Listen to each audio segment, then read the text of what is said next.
E a palavra do dia é a mesma do primeiro dia. Hoje nós vamos falar sobre o turistônio. A gente já sabe que o turistônio é a junção de turismo, história e patrimônio.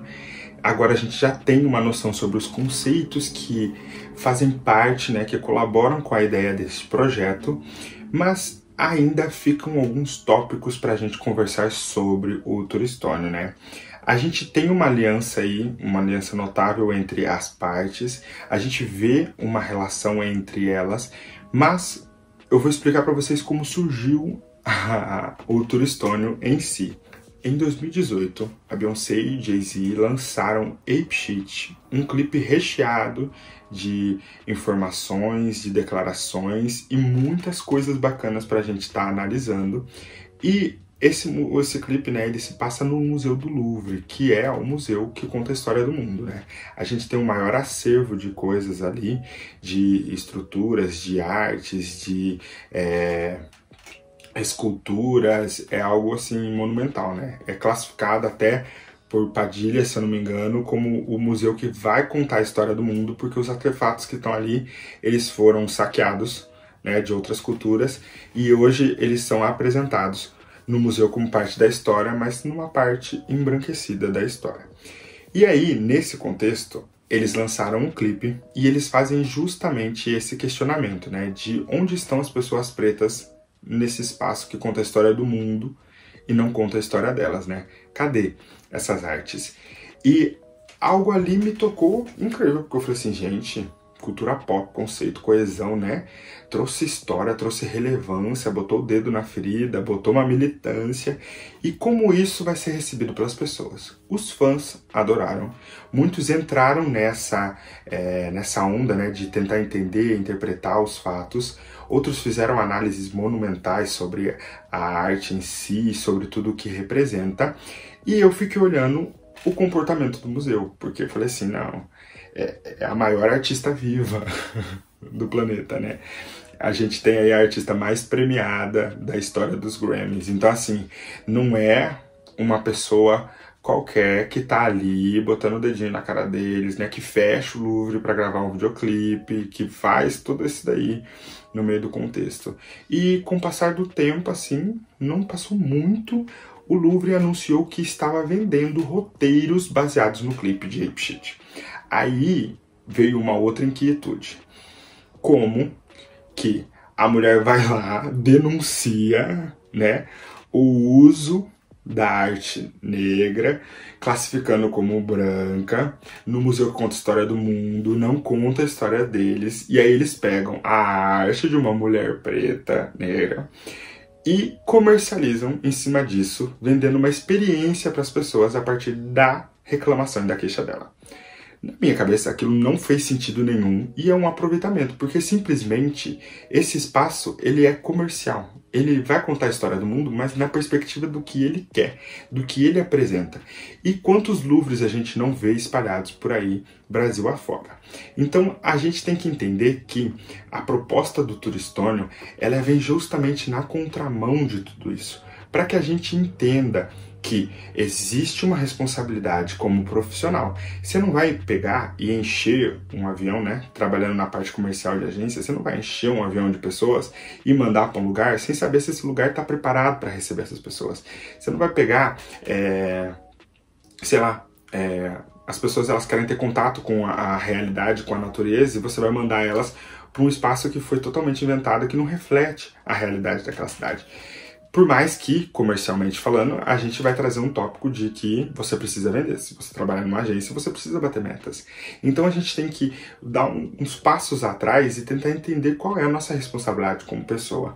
Esse lazer, esse entretenimento é para a pessoa usufruir do espaço e ter contato com uma realidade diferente da dela. É para ele entender a realidade daquele espaço. Ele gostar ou ele não gostar, isso é um critério que vai vir dele. Entendeu? O produto é aprimorado a ele, mas a realidade é aquela. Não tem como a gente mudar isso. Ela é irrenegociável. Não sei nem se existe essa palavra. Não tem negócio com esse tipo de ação.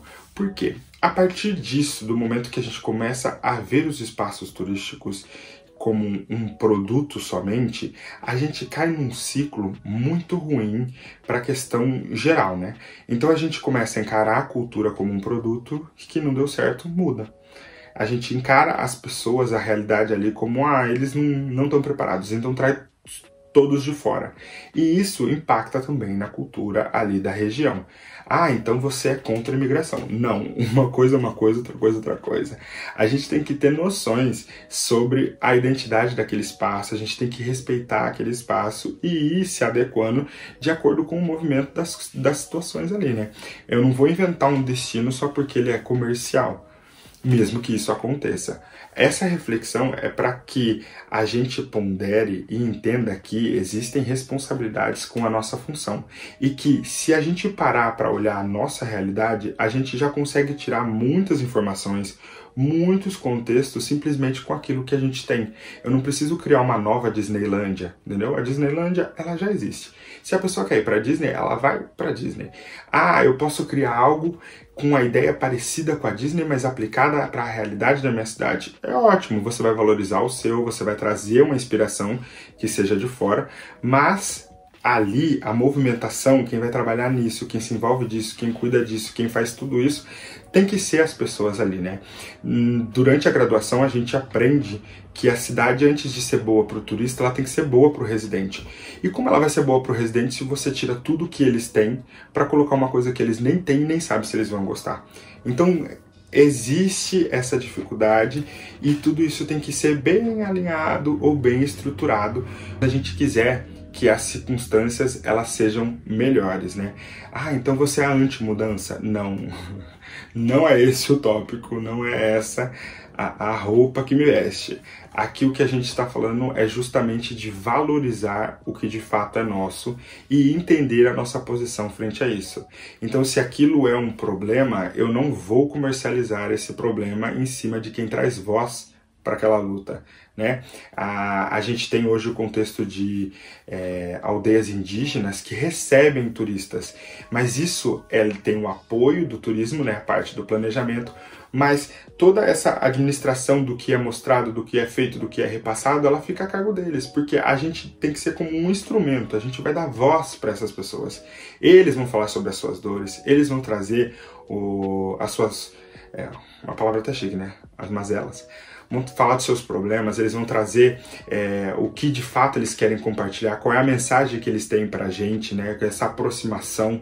Não é nós, com o nosso conhecimento, que vai implicar neles e vai ensinar eles como fazer o turismo, né? O turismo ele vai estar ali. O que a gente vai poder fazer para contribuir é que eles tragam a melhor coisa do que eles querem, a mensagem que eles querem passar para dentro desse produto, e não que o produto vá para dentro desses ambientes. Isso vale também para a questão da comunidade preta e negra, né? A gente sabe que tem alguns roteiros que estão sendo desenvolvidos justamente para contar as histórias que são ocultas, né, das pessoas que foram omitidas em todo esse tempo. A gente tem também na questão da comunidade LGBT, né?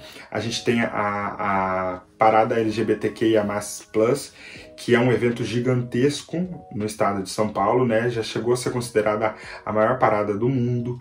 E aí a gente traz outros questionamentos, né?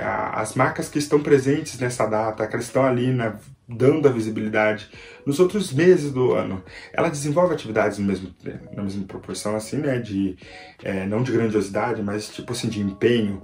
Elas vão estar ali junto com as pessoas, elas vão valorizar os artistas da comunidade, né? Ela vai abrir esse espaço para as pessoas trans que são invisibilizadas dentro dessas categorias, ou ela vai simplesmente cair na heteronormatividade, né? Na cisgeneridade dentro da comunidade LGBT. De que maneira isso vai ser abordado? Então são vários tópicos, várias reflexões que a gente tem que trazer para dentro do turismo, porque o turismo ele é uma ferramenta de conhecimento. Muitos vão falar assim, a pessoa ela tá afim de passear, ela não quer aprender nada. Mas ali ela vai aprender de alguma coisa. Ela vai aprender de alguma coisa. Por exemplo, se você atravessar ali para o Uruguai não tem feijão, você vai aprender que o Uruguai culturalmente não existe feijão. E se você encontrar vai ser muito caro porque não é algo tradicionalmente deles. Então assim, você vai para a Argentina, você não vai encontrar brigadeiro, você já aprendeu outra história. Então são contatos, são histórias, são fatos que fazem parte e que tornam cada destino único. E cabe a nós no turismo elevar esses pontos, né? Não dispensar isso e ignorar e falar assim, não é comercial, sabe? Mas analisar, estruturar e tornar aquilo comercial, né? Vindo da ideia, da história, vindo da vivência, dos produtos, da ancestralidade e depois para o produto, e não o caminho contrário, né? Certo? Eu acho que é isso. Novamente, se vocês tiverem... Hoje a gente não tem muitas referências, mas o espaço está aberto para vocês dizerem se concordam, se não concordam, se vocês têm algo para acrescentar, fiquem à vontade que o espaço está dado. Certinho?